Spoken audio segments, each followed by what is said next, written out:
عرض سلااو کاتباشم هەیە لە خزمەت بینەرانی خۆشەویستی بەرنامە بە تایبەت دایک و بابە خۆشەویستەکان کە منداڵی چکۆلەیان هەیە. پەریزنم کارناسی باڵای ڕەواناسی لە خزمەت و داهام بە بەرنمەیەکی دیکە بۆ تربیەتی منداڵەکان و باس لە چ بکەین، باس لە ئۆقاتی فەراغەتی منداڵەکان بکەین، کاتێکە منداڵ دەرفەت پەیدا دەکات کە وەختێکی بێکاری هەبێ و ئەمەش بەهۆیەوەی کە دایک و بابین و پێمان خۆش نییە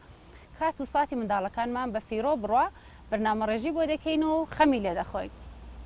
بینەوە بگەڕینەوە لە مێژوو چالە بکەین. دایک و بابەکان بنەماڵەکان 15 منداڵیان هەبوو، بەڵام بای 5 قڕانیش بایەخیان بۆ ئۆقاتی فەراغەت ئێستعداد توانایی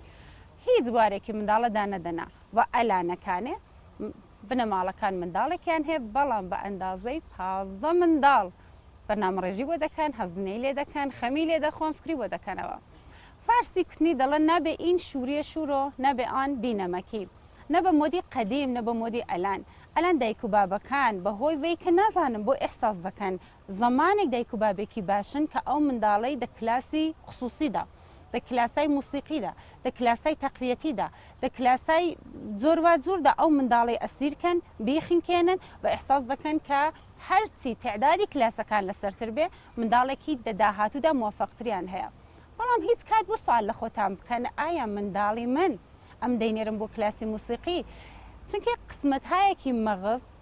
مرۆڤدا بە جوورێک تەڕاحی کراوە کەمە نسبەت بە مەهارەتایەک تایبەتمەندتر و قەویتر دەکات نسبەت بە مەهارەتایەک ضعیفترین و بە شاید ئەسەن ئێستعدادمان تێدا نەبێ. وەلی زەمانێک کە دایک و بابە بە زۆری لە ڕووی چاولێکەری بەداخەوە بێئینسافی ناکەم، وەلی زۆر بار ئەو کلاسان لە ڕووی چاولێکەریە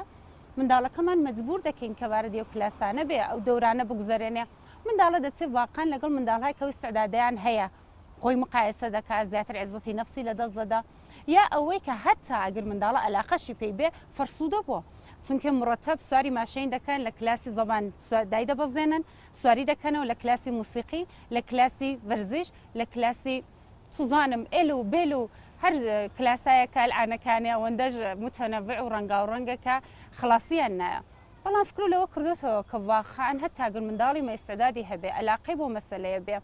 دەو فشارێک کەنگە و کلاسانەی دەجێڕن ئەو هەموو بەرنامەڕێژەی فێشۆردەی بۆ دەکەن، هەم لەزەتی منداڵبوونی لێ وەردەگرن، هەم کاتەکانی زۆر یعنی کولەن بەختەکانی دەسووتێن و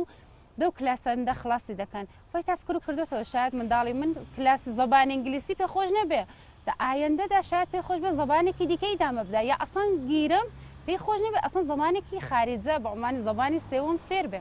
پس خۆشەویستەکان کات دانێن منداڵەکانتان جوان بناسن،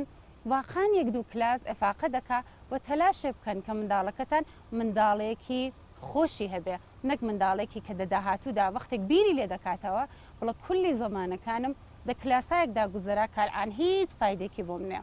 هیوادارم داهاتوی هەموو منداڵەکانمان بە خێر تێپەڕ بێ و بە خێر و خۆشی بە سەرنجام بگا